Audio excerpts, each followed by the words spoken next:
replat. And the one that was the original plat that established the subdivision, which one controls? It is 6 o'clock. It's time for the You may move. December 12th meeting of the Sherwood Planning Commission to come to order. Call the roll. Jones, Martin, Here. Middleton, Here. Gillum, Here. Abernathy. Okay, I'm going to go a little bit out of order this evening. I have to announce that one of the longest-serving members of the Planning Commissions, this will be his last meeting. He is retiring after this, and I believe that the mayor would like to do something.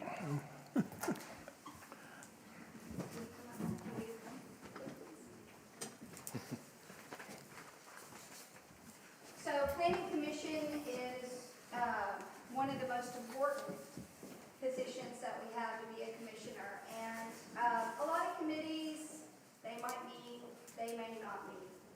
This commission has to meet. And so 28 years? 28 years, every single month, sometimes twice a month.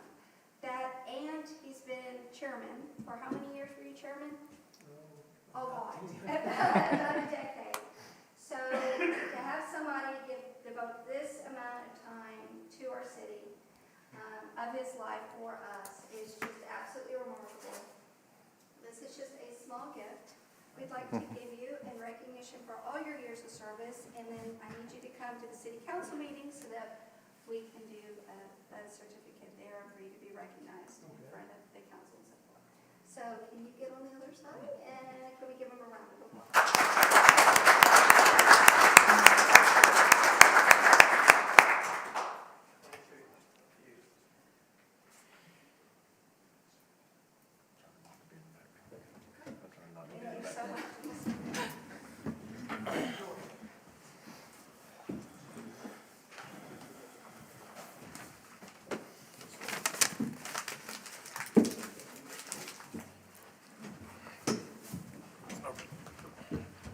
And now I can announce that we have a quorum, barely. We've gotten a copy of the minutes of the last meeting. Any corrections or additions? No, sir. Motion to approve. Second.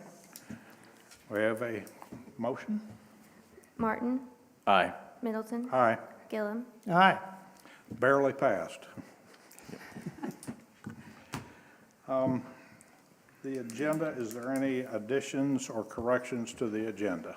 I do have two amendments this evening. First is going to be for the rezone request at 508 Sherwood Avenue from R1 to R2 with a conditional use permit for a daycare center. There is no longer a request for a conditional use. This is simply a rezone request from R1 to R2. And then next, the site plan at 231 Newman Drive, the applicant has requested to table. Okay, we'll take that up when it comes to its order. Okay? I declare the agenda set. land use plan amendment request at Lot 9 through Lot 15, Block 1, Lake Cherrywood Edition, Number 1, from R1 to C2, Cunningham Surveying Agent. We had a public hearing last month, but I understand that some folks who wanted to speak didn't get an opportunity to. So I'm going to do a continuation of the public hearing. If anybody wishes to speak, if you haven't signed in, sign in before you come up to speak. Does anybody wish to speak? Hearing none, I say the comments have been received. So this first item on the agenda is going to be the land use plan amendment that was initiated by the applicant's request to rezone from R1 to C2. So in respect to this request, it is currently split. You can see up on your screen, the frontage along Keel is designated on the land use plan as S off, which is office buffer area. And then to the south of that, the additional 3 lots is detailed as small scale multifamily. So in line with the applicant's request, we decided it would be proper to come in with the land use plan amendment. So the request is for a commercial corridor. Okay, this is not an ordinance issue, this is not a zoning issue, this is a land use plan issue. The question for us, is this the appropriate change in the land use plan at this time? Any questions? East Keel is a major traffic, so it fits with the area there. Is there a motion? Motion to approve the land use plan amendment. Second? Martin, Aye. Middleton, Aye. Gillum. Aye. Land use plan amendment request at 10,523 Highway 107 and 10,603 Highway 107, City of Sherwood, owner. So the land use plan amendment, again, is initiated by the planning commission. So these two properties are city-owned properties. They were approved by city council in November to rezone from R1, which is single-family residential, to C3, general commercial. So in line with the current zoning, staff is recommending these two properties the future land use be commercial corridor as well. In order to amend the land use plan, this requires a public hearing. Does anybody wish to speak to this? Is this going on Sherwood? No. Okay. Hearing none, I call the public hearing closed. What is your pleasure? I think it fits the area as well, so, motion to approve the land use plan amendment. Second? Martin, Aye. Middleton. Aye. Gillum. Aye. Rezone request at 508 Sherwood Avenue, R1 to R2, City of Sherwood, owner. Okay, so this is an application to rezone. This is city-owned property. It's currently the Durant Youth Center, and the request is to rezone from R1 to R2.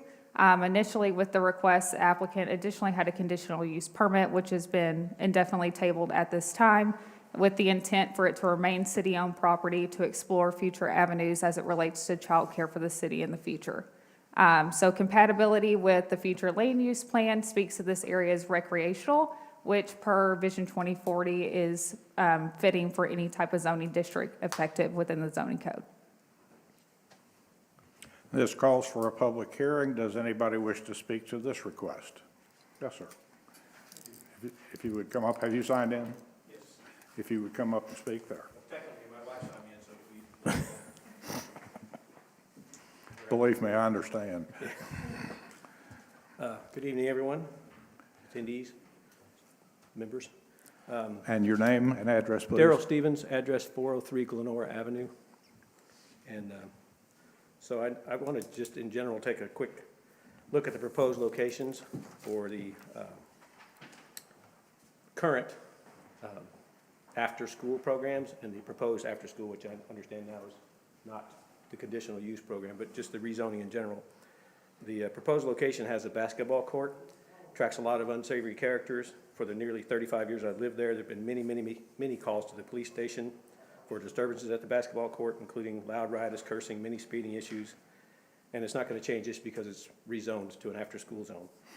Secondly, there's a known criminal element that lives right across the street from the proposed location, been there at least 10 years, known by practically every police officer in Sherwood. And thirdly, and there's lots of domestic disturbances, thirdly, there's currently a registered sex offender just a few houses from this location that you proposed, that I understood when I came to the meeting was going to be proposed as an after-school care. So, totally not compatible. Sadly, all these issues can occur anytime that you locate a after-school program within a residential area. Currently, if you compare the current locations of the current after-school programs, which are at Sherwood Forest and at the Bill Harmon,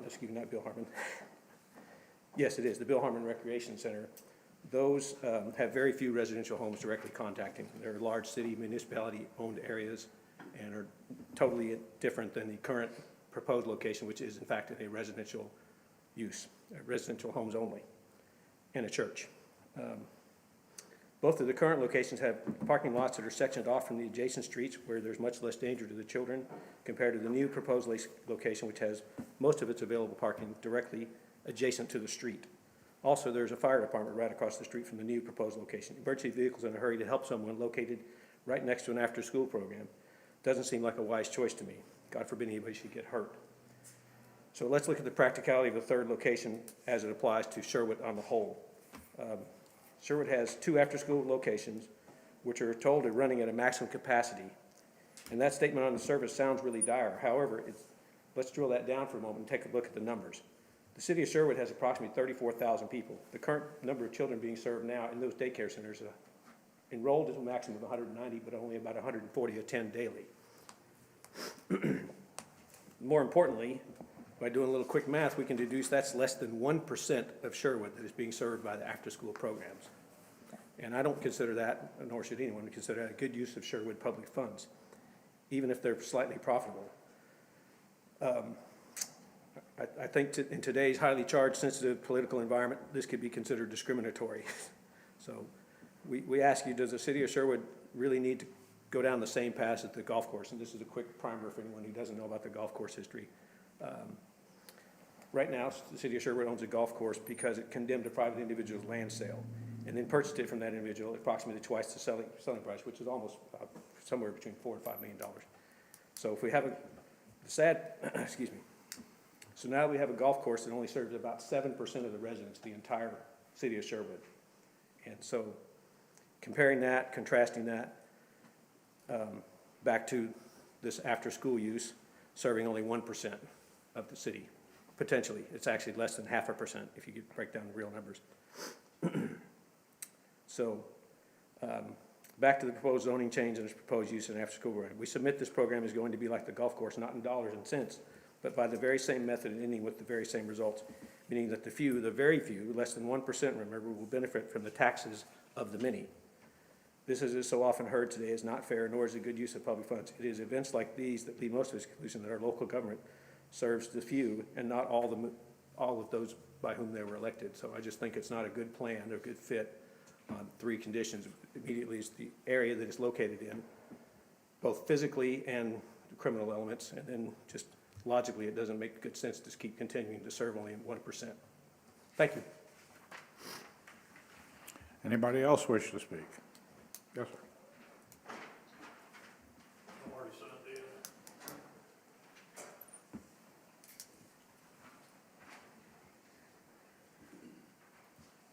My name is Alan Bowen. I live at 607 Sherwood Avenue.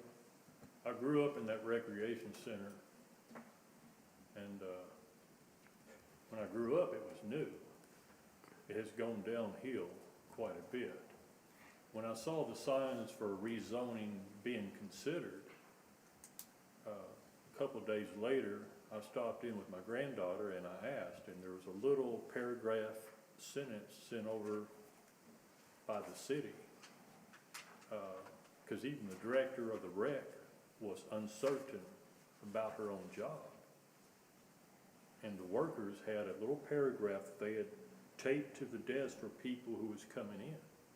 And the explanation that we were all given was they were about to go through some remodeling, and if the fire marshal had redone the numbers for fire occupancy, that might change the numbers, which didn't explain why that was going to need a variance or rezoning.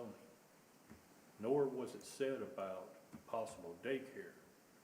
Now, during the summertime, we all see the extended vans from the city parked out front on Sherwood Avenue.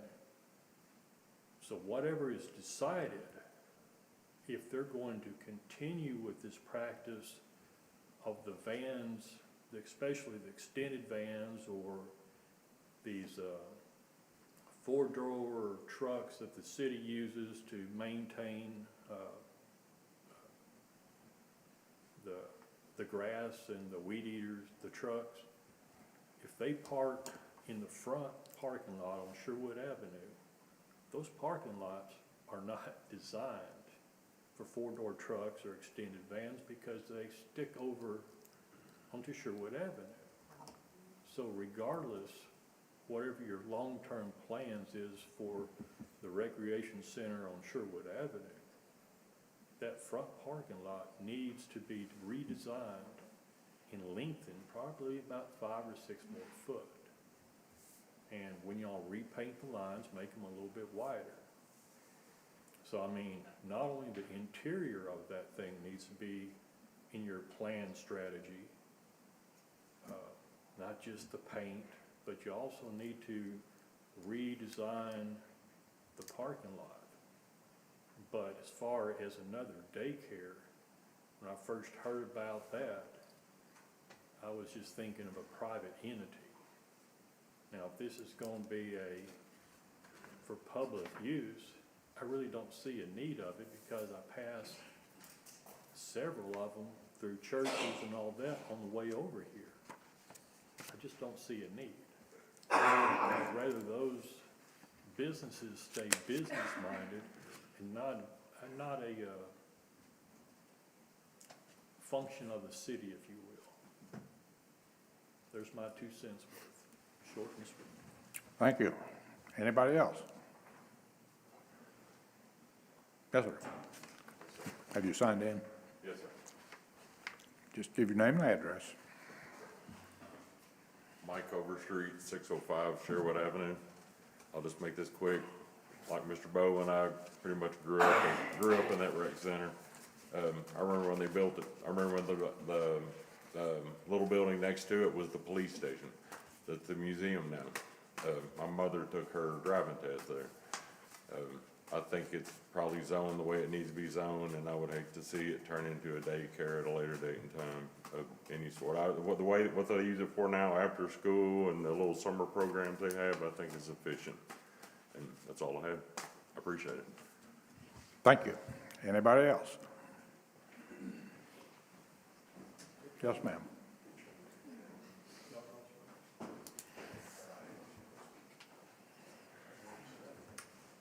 My name is Gail Stevens, and I predate Alan and the last gentleman. My picture was in the paper when the rec center opened. Our 4th grade class was in front of it. And it has definitely declined, so it would need a lot of work. But I just want to agree with the other 3. It needs to remain a neighborhood, and it does not need to be changed to commercial use. Thank you. Anyone else? Josh Alexander, community developer, City of Sherwood. I want to clarify a couple of things. The after-school care program currently has about 50 students that we use that are currently housed at the Bill Harmon Rec Center, and we have a summer care program that has a max occupancy of 190 that are currently housed in the summertime at Sherwood Forest. So daily we support about 50 students that are bused or vanned from their schools over to the Bill Harmon Rec Center. This is strictly a fact-finding to find out what other use we could potentially have for that location. It is nothing imminent. Just by getting it to R2, I can fill out the application process to determine through DHS what will be required if we wanted to shift the after-school care program out there. But currently, I don't know what that will entail, but right now it's just fact-finding. Getting this moved to R2 allows me to fill out the application and move on from there. That's all I have. And you guys can reach out to me at any time and speak on this matter, as some of you already have. Thank you. Anybody else? Yes, sir. I'd just like to say that Your name? Daryl Stevens. Mr. Alexander's been very forthcoming in providing information about the considerations, so forgive me for the numbers mismatched, but nevertheless, you've heard from residents that we really don't want to see it rezoned, and it's opening a Pandora's box. Once you rezone it, and you remove the conditional use this evening, right at the start of this program, once it gets rezoned, it can become anything. And, you know, for those of us who live there are going to be affected by it. I assumed without knowledge, because I did not ask Mr. Alexander this question, that in fact they are trying to shift the entire daycare current 50 people over to our neighborhood. And as I've pointed out, the parking lots, the residential area, et cetera, none of that is acceptable or should be acceptable to any of you if they were your grandchildren. So I just want to reiterate that the residents I've spoken to in the area who did not get a notice because they only went out to 300 feet from the center of the property, I didn't have a single one of them say that's a great idea. So, thank you. Thank you. Anybody else? Hearing none, I'll close the public hearing. Gentlemen, do you have questions? I do. I do have a couple of questions. So you remove the conditional use, but is daycare are allowed by right in R2? So in R2, it is only allowed by conditional use. So if this were recommended for rezoning, hypothetically, the city council approves it, another application will have to come in to request a conditional use permit. It's non-negotiable, Which would require a public hearing. certainly. We'd be right back here. Yes. We'd be right back here again. Yes, discussing the same thing. Yeah. Second question, we're discussing rezoning an address. There's a survey in our packet that shows 5 lots are there. Are we really rezoning just lot 26? Or are we going to get 1, 2, are we getting Here. all 5? So it'll be 26, 25, and 24, where the tennis courts currently reside will remain untouched.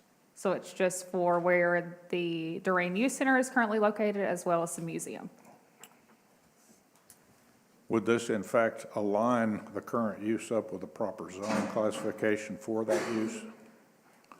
So recreational facilities, there is a provision within the land use plan that I spoke to a moment ago as it relates to recreational areas, and they are appropriate within all zoning districts that are effective. So whenever staff was weighing this, we thought the less intensive use, knowing that it will retain ownership by the city, would be R2, because it is a highly populated residential area. So the bottom line basically is that even if it's rezoned, that increases the potential uses of the facility, but not wide open, and in any event, it would require at least one other public hearing before anything could happen. Correct. What's your pleasure? Any more questions?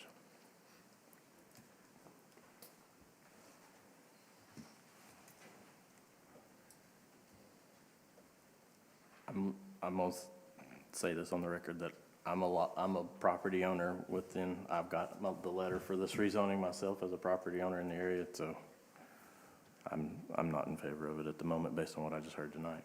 I did not come in here with that opinion, but based on what I hear tonight, I'm not in favor of making a motion at this time, so. In that case, even if we had a motion, it couldn't pass. Can I get a motion to table until next month? So moved. Second. Martin, Aye. Middleton. Aye. Gillum. Aye. PUD request at 5600 Warden Road, Focal Point Investments agent. This next item on the agenda is a PUD request at 5600 Warden Road, which is the property which once housed Car Choice. So this request is PUD, the current zoning is C4. So in respect to that, how would you request we go about this, line by line, or discuss the contingencies and if they were met? Let's start with the, contingencies. Okay, the contingencies. Okay, so first up on your screen, I went through and I just, with what was initially published in the staff report was staff comments based on what the applicant had resubmitted. So the first contingency was the floor area ratio had not been expressed. They have since updated that on the site plan and on letterhead, so 0.90. Next up is the site plan as it relates to the commercial PUD. It's going to have 2 separate types of uses is what they're proposing. The first use is a 76,800 square foot climate controlled storage facility with 4,800 square feet of general commercial space on the frontage of the building, which will face Warden Road. So that's 2 of the contingencies. And then the next was the building elevations, or it's part of the minimum requirements of PUD submittal, and the applicant has successfully submitted architectural elevations with approved building materials. And we're gonna toggle down real quick, because my email did not go through to y'all.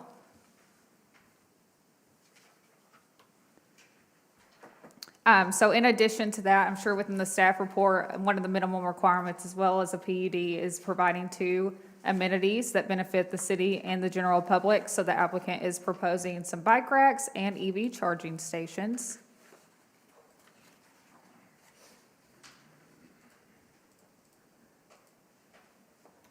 Well,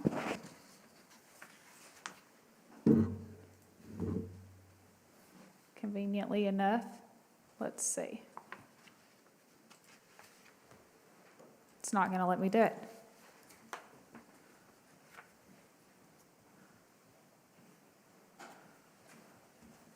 And I have not seen where it saved the new elevations, so I will just describe them to you. The design concept is innovative. It consists of multiple types of bricking and then also rubble stone to separate it. And then there is a glass feature as it, well, that was the schematic. They've since updated and solidified it. I'd be more than happy to email those out. It did not make the packet for some reason. I do believe the applicant is here to speak to that specifically if we get to that point. Well, there we go. There we go. That's perfect.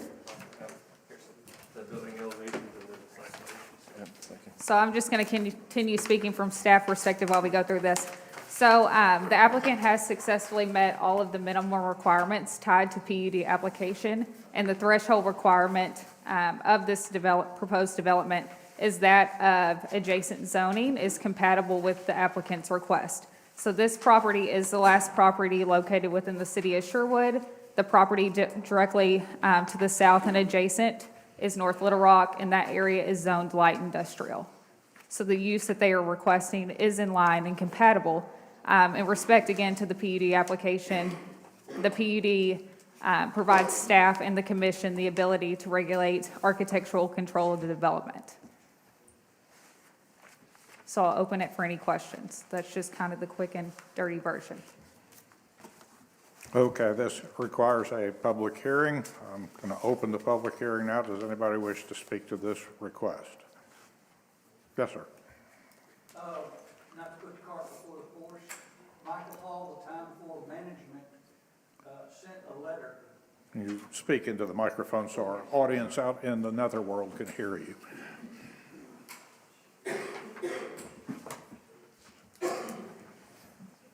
Don Harris, 7911 Mustang. Michael Hall had sent a letter to be read at this meeting. Do you have it? No, but we will read it.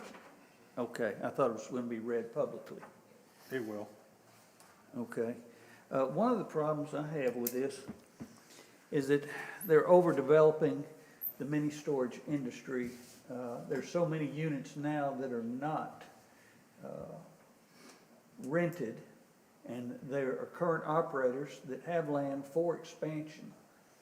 And you get it, there's just up the road, there's another mini storage that has just barely got any tenants. It's brand new. It is in North Little Rock, but it's within its distance also. Extra storage up here is barely, they've got maybe 60%. And I realize, there's need for storage, but I think they've got it overrated here for this area. And, you can have too many places, and somebody's gonna fall if you build too fast. And that's my concern. I've got extra room for expansion. I've probably got 10 acres. I could run, maybe not that much, about 8 acres. And I could do a lot of expansion also. But I'm not going to do that at this time simply because there's so many unrented units. Extra Closet on Sherwood, on Keel Avenue. They're doing another expansion as we speak.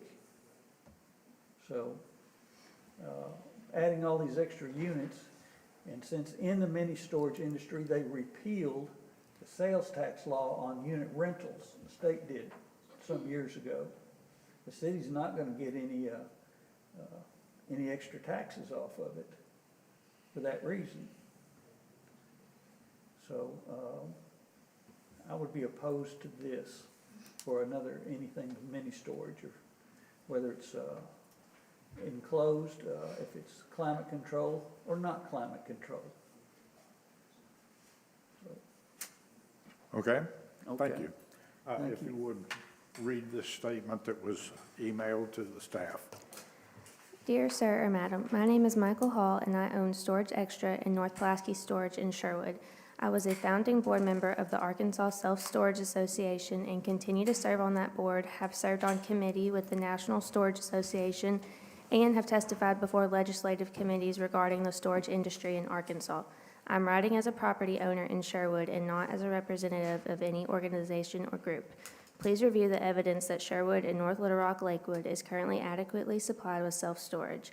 The applicant states that Sherwood needs another 5,100 storage units. The National Storage Association recognizes the national average for storage per person as 5.4 square feet. Arkansas is above the national average at 7.2 square feet. Population times 7.2 equals a stable market. With a population of 34,000, Sherwood would comfortably support 244,800 square feet of self-storage. Currently, Sherwood has approximately 490,000 square feet of storage within the city limits. The applicant states that Sherwood only has 5 storage facilities offering climate control storage. I counted 9 facilities with climate control within the city limits of Sherwood: U-Storage, Storage Extra, U-Haul, Extra Closet Storage, Red Dot Storage, Sherwood Self-Storage, Apple Valley Storage, North Pulaski Storage, and USA Security Storage. The first 5 listed have approximately 245,000 square feet of climate control units between themselves. To accommodate any future growth, Storage Extra has already been approved for an additional 30,000 square feet of climate control storage within their original PUD. The applicant site study has Storage Extra 85% full. We are approximately 70% vacant. Our 1-year anniversary is not until January 26, 2024. The applicant's feasibility study places the development on the edge of the city and shows their competition to only be North Sherwood. The industry standard uses a 3 to 4 mile ring that is centered on the site.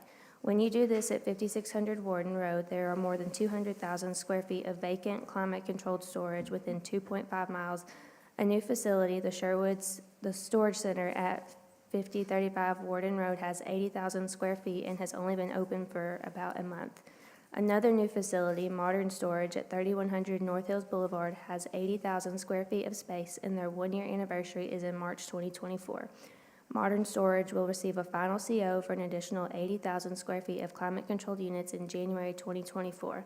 This will bring their site to a total of 160,000 square feet.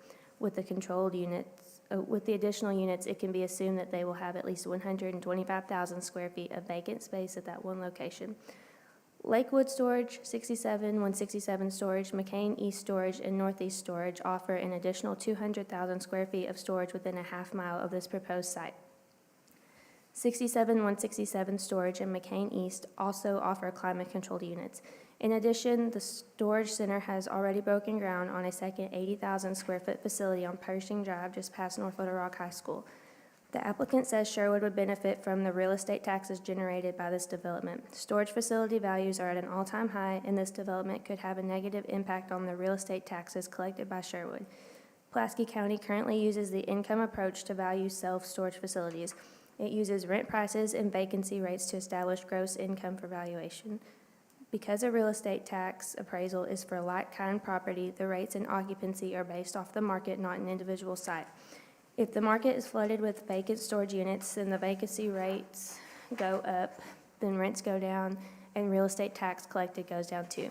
You do not see the same effect when an operator adds to an existing operation. Adding 10,000 square foot building does not destabilize the market like 80,000 square feet. All the facilities mentioned above are within the 10-minute drive time the applicant stated as their trade area. Any climate-controlled facility mentioned above is within the industry standard of a 3 to 4 mile ring around the proposed site. All the information I have provided is easily accessible through the Pulaski County Assessor's website, the National Self-Storage Association website, or other industry resources. The information above shows that existing operators have Sherwood and North Little Rock Lakewood adequately supplied with self-storage, both climate control and non-climate. Please make a motion to deny the PUD application for 5600 Warden Road. Thank you, Michael Hall. Okay, after that brief statement, does anybody else wish to speak?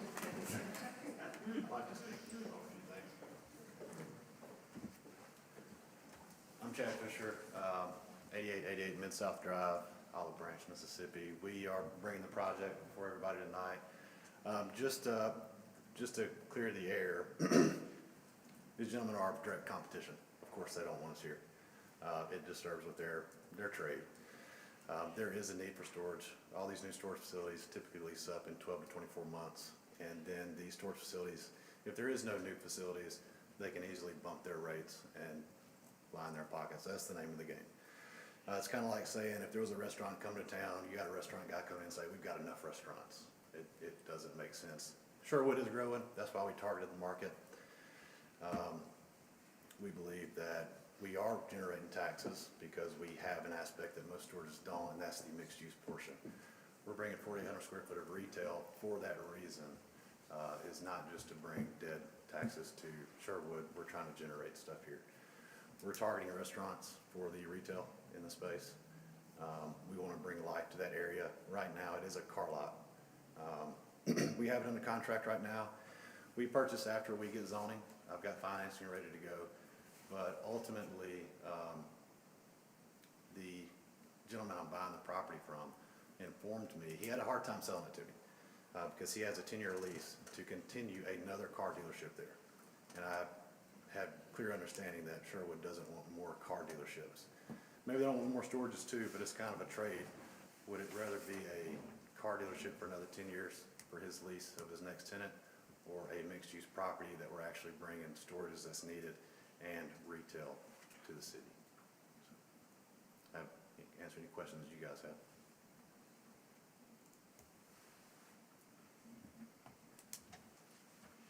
Do you have any questions?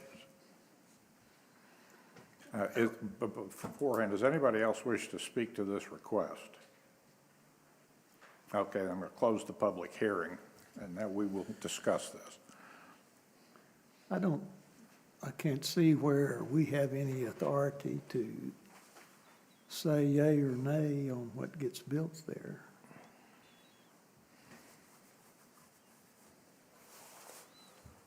Well, I will confess that I had some difficulty wading through the paperwork on this in the first place, because it was like, I got a question, I got an answer, I got another question, I got more answers, until I finally got down and figured out what we were looking at.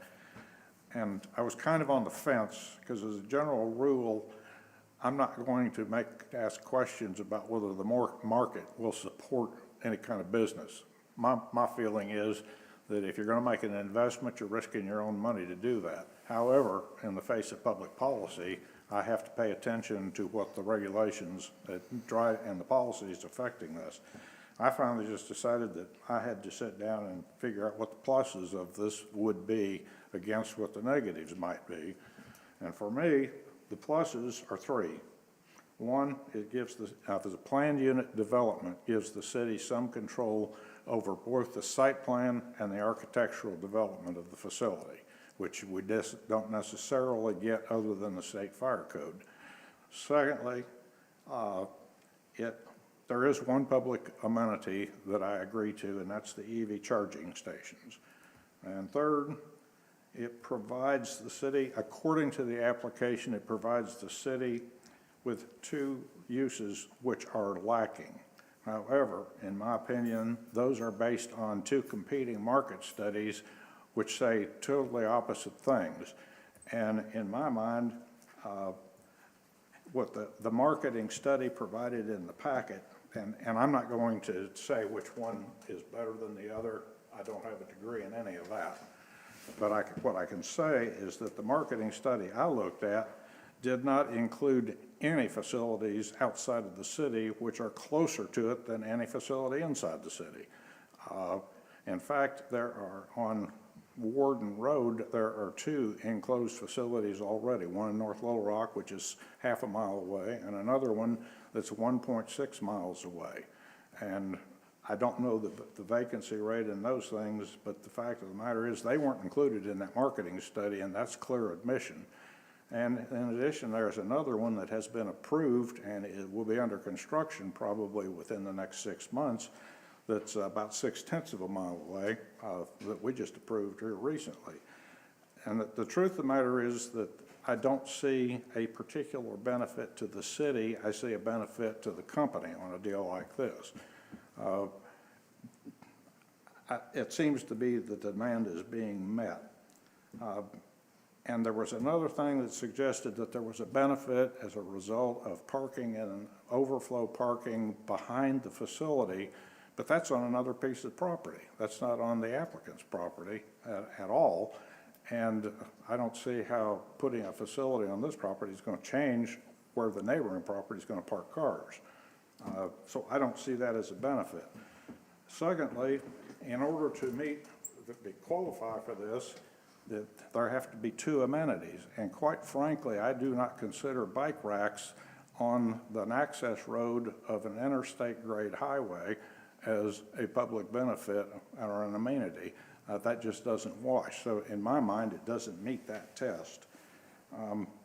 I'm not sure that the only way we're going to get any commercial retail use is to do this, and this is the most appropriate way to do it. It's zone C4. That's a pretty wide availability of particular uses that can be utilized. So I don't see this as the only reasonable course of action to develop that property for commercial retail use. And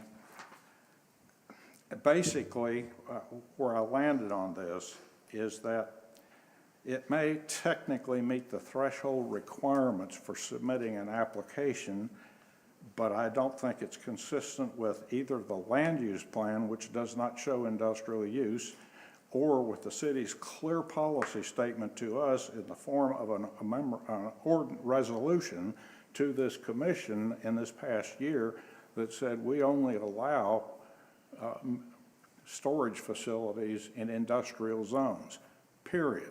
A planned unit development is not an industrial zone. And frankly, there's only 2 places along the 167 corridor where there is any industrial zoning, and every bit of that, there's 2 of them. And they're both access roads to larger properties behind them. I don't see this city approving any industrial use on this particular corridor anytime in the future. And I guess the other thing, I don't know that it's a coherent policy. I'd have to look at the land use plan again. But I recall hearing multiple times the city council saying what bothers them is that the entries to the city of Sherwood have large storage facilities, and they don't like that. They said that's not the way they want the city to be looked at as people were coming in. So I don't see any likelihood that the council is going to change its mind on that thing. So for that reason, I couldn't approve this myself.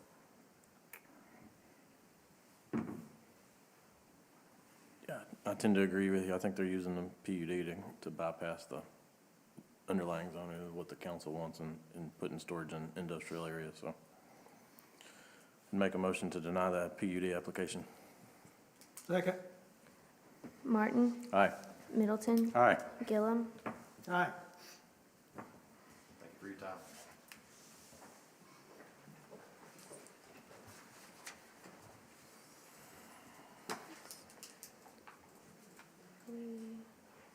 Old business. rezone request at 8900 Brockington Road from Are you R. gonna table for the record on number 10? Yeah, I think we need a vote, don't we, sir? Yeah. Site plan at 231 Newman Drive, Bond. It's 9. Oh, Yeah, 9. Site plan at Newman Drive, Not on on our this one. old schedule, our old agenda. Not going off this one. okay. So read number 9. Okay. Site plan at 231 Newman Drive, Bond Consulting Engineers Agent. The applicant has requested to table this item. So moved. Second. Martin, Aye. Middleton, Aye. Gillum. Aye. Thank you, Counselor. Rezone request at 8900 Brockington Road from R1 to C3, Thomas Engineering Agent. So this item has been tabled 2 months in a row pending city council action of an update to the zoning code as it relates to the nonconformities. That item was read once this past month at city council. So at this point, we can either table this application again, or we can go ahead. I know the consensus was in the past that we feel it was appropriate along the Brockington Road corridor, and then we've also went through and amended the land use plan to reflect commercial corridor. So staff's recommendation still does stand. We recommend approval of this rezone application. Okay, we had a public hearing initially. I think we continued it, and I'm willing to continue it again if anybody wishes to speak to it, especially if there's anybody who hasn't spoken to it previous to this, or if you've spoken to it, wish to add your comments to it now. Does anybody wish to speak? Okay. Public hearing portion is over. I guess our choice here is, the fact is, the thing that bothered us the most about this to begin with was the fact that anybody who was living in an occupied residential unit that got changed to commercial, especially C3, had to vacate within 2 years. I don't know the legality of that, but it's just wrong. That's bad public policy. That's why we agreed to change the non-conforming section of the code, and rather than just changing that one thing, we said, let's get it right, because it had other issues involved with it. So the question now is, because the council got that on short notice and felt like they didn't have time to review the thing, that they read it one time, and basically that's where it sits. My understanding, as I recall, was the reason we tabled it in the past was because we didn't want those folks out there living in fear that they were going to get evicted the minute we adopted this, or the minute the council did it. I don't know whether that's even in the cards, but the owner has said, for the record, he wasn't planning on doing that, and in fact, really didn't know what he wanted to use the property for, but wanted to change the zoning because that made economic sense for the property, maybe at some point in the future. So what is your pleasure, to continue to table it or to move on to it, to recommend that the council change the zoning? It sounds like we're waiting on the council, and the council's waiting on us to pass this, so, Hamster cage. yeah, I think we're in a hamster cage with the city council on this one, just wanting the code amended such that, that 2-year restriction was removed, so. I make a motion, we approve this to the council contingent that they pass the updated code and remove that restriction. Second. Okay, let's be clear. The motion was that we recommend that it be approved pending the council's changing of the non-conforming section of the code. That's right. That is correct, sir. Martin? Aye. Middleton? Aye. Gillum? Aye. Replat of Lot 9 through Lot 15, Block 1, Lake Cherrywood Edition, Number 1, Cunningham Surveying Agent. So this next item under old business was also tabled last month. This is a replat of lots 9 through 15, Block 1, Lake Cherrywood Edition. So in respect to that, the new legal description for the property would be Lot 1R, Love's Edition. The applicant has successfully addressed all of staff comments. There is one outstanding issue as it relates to the setbacks, as discussed. So the setbacks, some of the setbacks currently on the replat are those of commercial zoning, and that is additionally the applicant's request. So the setbacks on the plat would have to match the underlying zoning when it came down for signature. Did you get that?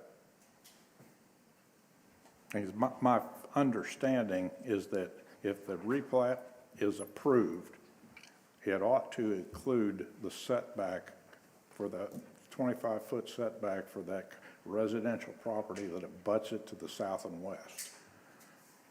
Correct. And I guess this may be a legal question, or you might know, if we approved the plat with that requirement on it, they would not have to file that until after it was clear that the council approved the zoning? Because they might not want to do that or file that plat that way if they couldn't get the zoning. I would think they wouldn't file the plat until the zoning question, otherwise they want to leave it the way it is. That's right. That's how we've done it in the past, I think. In which case, the setback ought to be there And in the event, because the plat itself says that the property is intended to be rezoned to C3. Correct, that can be So amended. that setback should be there, given the intent of the plat. Yes. That would be the only contingency that needs to be added to this.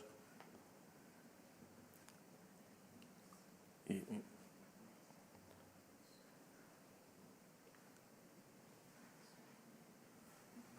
Yeah.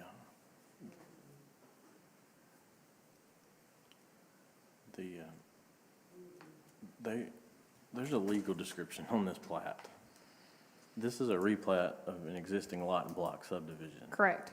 So why did we go back and write a meets and bounds to put on here? Is I'm this no- been- I'm is sorry. it- Has this been verified against the other one? The Um, original meets and bounds so, that established the subdivision? That was in the attempt to ensure that the boundaries closed. We had an issue with that the first go-around, so it was required for them to incorporate it on the plat. Okay. I'd be more than welcome for them to have it say Lot 1R Love's Edition being a replat of lots 19 through 15.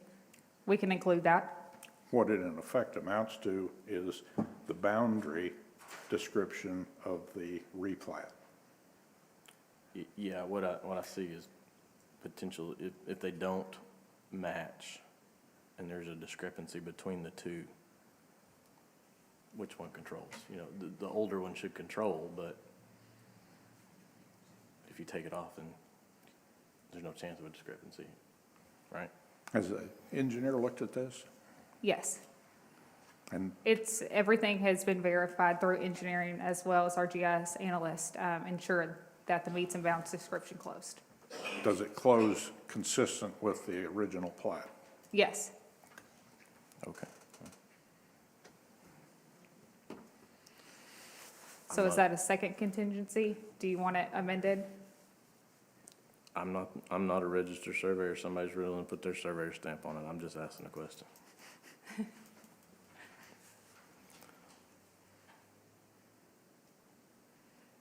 So, no, I'm just asking. Okay. So, Is there a motion? So moved. second. Martin, Aye. Middleton. Aye. Gillum. Aye. Rezone request at Lot 9 through Lot 15, Block 1, Lake Cherrywood Edition Number 1, from R1 to C2 Cunningham Surveying Agent. Okay, so the next item under old business, this month, we have pretty maps to look at. So the applicant's request that was tabled from the prior month was a request to rezone the 7-lot subdivision, so lots 9 through 15, Block 1, Lake Cherrywood Edition, from R1 to C2. So the applicant's request still remains. It was just tabled pending land use plan action. As I recall, it was also tabled pending clarification of the plat. Of the plat as well, correct? Okay, we've already had a public hearing, but there is still interest in this. If anybody wishes to add comments prior, what they made before, or add new comments, you're welcome to speak. And you have signed in? Yes, sir. Good deal.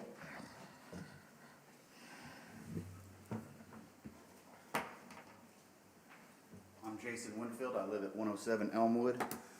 I'm a retired Marine, and I suffer from PTSD and all these other wonderful symptoms from serving our country. I love where I live because it's quiet, besides the Kill Avenue noise. Construction, I can't deal with. So you're telling me that I'm gonna have to deal with someone wanting to build there, knowing that I'm not gonna be able to get rest because of my symptoms that I've suffered from. I'm against it. Plus, it's gonna change our neighborhood. We have kids that live there. I enjoy seeing the kids play, have a good time. Putting a commercial business there is gonna destroy our peaceful neighborhood. So I'm against it. Thank you. Anybody else? Close the public hearing. Discuss.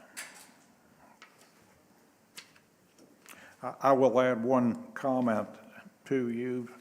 Even if we disapprove this, if nothing else happens, there's going to be development and construction going on there, and I feel for you. As a veteran myself, I'm not crazy about loud noises, but something's going to happen in that area anyway, so the, The front house, perfect, you know, we understand that's gonna be built up. Yeah. That's, you know, it's But- gotta act like it's on the street. the other thing I want to point out is that even if this is approved, before any development can occur, there will be another public hearing. And at that point in time, that's when we really get down to the crunch to decide, because it's really important to both this commission and to the council that we protect the boundaries and the buffer between any commercial use and any residential use. I mean, we understand that. So we will be taking that into account no matter what happens. That's a site plan issue that can be taken up at that time, which we'll definitely see if this passes, so. I don't think it would be in any developer's interest to provide access to the south side of that property, because that doesn't make any sense at all. I think everything's, has got to go through Keel. And at worst, to Ash Street. Yeah, But the issue here is it appropriate to change this zoning, given that we've changed the land use plan that would permit it? yeah, to me, it's consistent with other things along Keel, commercial lot depths and such, so I make a motion to approve the rezone. Second. Martin, Aye. Middleton. Aye. Gillum. Aye. New business, amend bylaws. I'll go through these just real quick. I assume you've all seen a copy. Part of what changes are in here are reflecting the new requirements of the changes to the Planning Commission and its composition. Yes. The 4 consecutive meetings under section or Article 4, Yes. that's straight out of the ordinance. Straight, yes, sir. My only question is that is there any likelihood that there would be no secretary provided by the mayor's office or planning and permits, where we would have to select somebody from the commission to take the minutes? And I guess there's an outside chance for that, but I'll leave it up to you about whether we should leave that in there. I think it gives us a course of action should that event ever happen. I don't know, it hasn't happened in your or our tenure, being on here. Lucian says it's never happened in his. He's got And that's more years, 20 more years years than you and I worth. do, so, I don't think it's bad just to leave it, so we have a path. Okay, and the ordinance designated the mayor That's, to yeah, that's enough, provide. yes. And on the scheduled meetings, I thought there would be a good idea well, this wasn't in there before, that January can be an inclement weather month, and our normal meeting date could be 12 inches of snow, and give us the business for the commission that the chairman could call another meeting the next time there was less than 12 inches of snow. And Yeah. the number, of course. Yep, section 3, update it to 4 being a quorum based on the new ordinance. Yeah. We don't vote on it this time. Yep. This is just to discuss. We will vote on this in January. Is there a motion to adjourn? So moved. Before you adjourn, I just want to confirm one thing. I'm sorry, I don't have my hearing aids in tonight, but number 8 was denied. Correct. Yes. Thank you. Uh, Thank you for your time. Got a motion to adjourn? Is there a second? Second. A loud second. Martin, Aye. Middleton. Aye. Gillum. Aye. Hey. The January meeting of the Board of Zoning Adjustment will come to order. It's December, sir. This is December. You said January, this is December? Right inside. Make that December. Hang on, In a minute. in a minute. Really? I appreciate your words. Hang on, Lucian. Folks, we have one other meeting that we have to go through. So if you could leave or sit down. Hey, yeah, I didn't see that. What have we got? we gotta do zoning adjustment. You got one? Yeah, we gotta look at the bylaws so that we can vote on them next month. Oh, yeah, yeah. The bylaw changes. Now start over. Okay. The December meeting of the Board of Zoning Adjustment will come to order. Call the roll. Jones, Martin, Here, sorry. Middleton, Present. Gillum, Here. Abernathy. Okay, you've received a copy of the minutes of the last Board of Minutes meeting. Are there any changes? No, sir. Motion approved. Second. Martin, Aye. Middleton, Aye. Gillum, Aye. amend bylaws. And again, most of these changes are very similar to what we saw in the planning commissions, and they reflect the two big changes that on scheduled meetings. Scratch the board shall meet at least once a quarter. Yes. The new ordinance fixed that. Fix that, yes, sir. And there's no reason to have item B under minutes of meetings since that's taken care of. Yes, sir.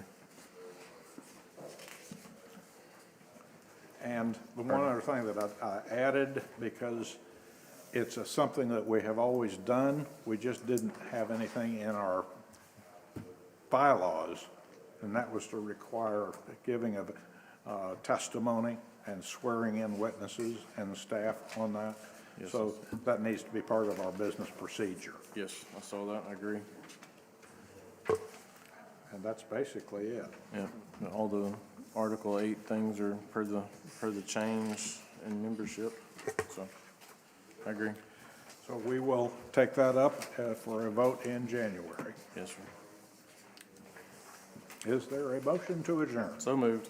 Second. Martin, Aye. Middleton. Aye. Gillum, Aye.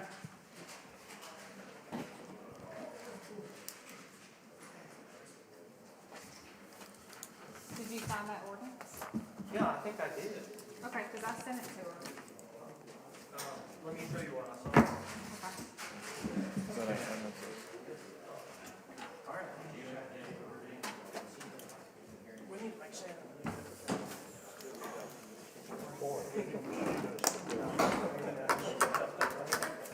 That's it.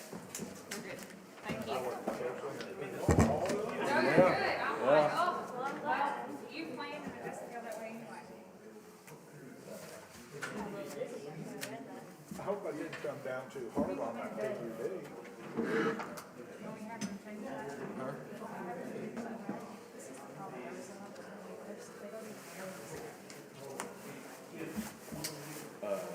People in the audience? Or, sir? Yeah. Yeah. That's right, and then, so then we see it needs about legal. No, not when we're going from lot and block to